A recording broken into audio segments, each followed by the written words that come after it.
নগাঁও উৰিয়া গাঁৱত এখন পৰিত্যক্ত অৱস্থাত উদ্ধাৰ ৱেগনৰ বাহন।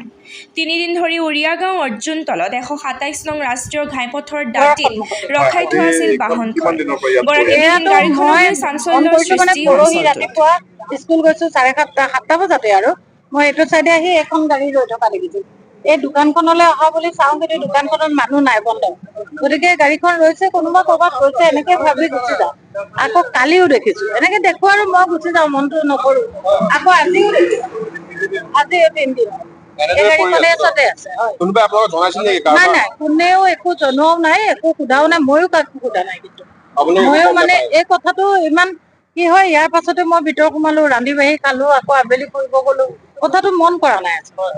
ইমানকে ভাবি থকা নাই আৰু ইয়াত বহুত গাড়ী আহে, বহুত গাড়ী ৰয় যায়, কেলে ভাবো আৰু ঘৰে ঘৰে গাড়ী আছেই। কি হৈছে দেখা পাইছে গাড়ীখন মানে আজি 3 দিন ধৰি পেলাই আজি ডেটত চাওক, মানুহে চাইকেল এখনো বাহিৰত নাৰাখে। আমাৰ সন্দেহ হৈছে যে 3 দিন ধৰি গাড়ীখন ইয়াত কিয় পৰি আছে। যদি কিবা অসুবিধা আছিল ওচৰৰ মানুহক জনাই থৈ যাব লাগিছিল, তেওঁলোকে জনোৱাও নাই, কৰাও নাই। সেইকাৰণে আমাৰ সন্দেহযুক্ত হৈছে, আৰু লগতে ইয়াত এই বিজেপি ফ্লেগ লগাই পেলাই অনিয়মিত কিছুমান কামো হ'ব পাৰে। সেইকাৰণে মানে এটাই মই ক'ব বিচাৰিছো যে 3 দিন ধৰি এখন গাড়ী পৰি থকাটো উদ্দেশ্য কোনো লক্ষ্য, বেলেগ লক্ষ্য হ'ব লাগিব। পলাল কিয়? আহক, আহি পেলাই ভেৰিফাই কৰক। গম পাইছে নেকি? মই একো গম নাপাওঁ, মই খালি গাড়ীখন দেখিছো। মই 3 দিন ধৰি মই নিজে দেখা পাই আছো, গম পাইছেনে?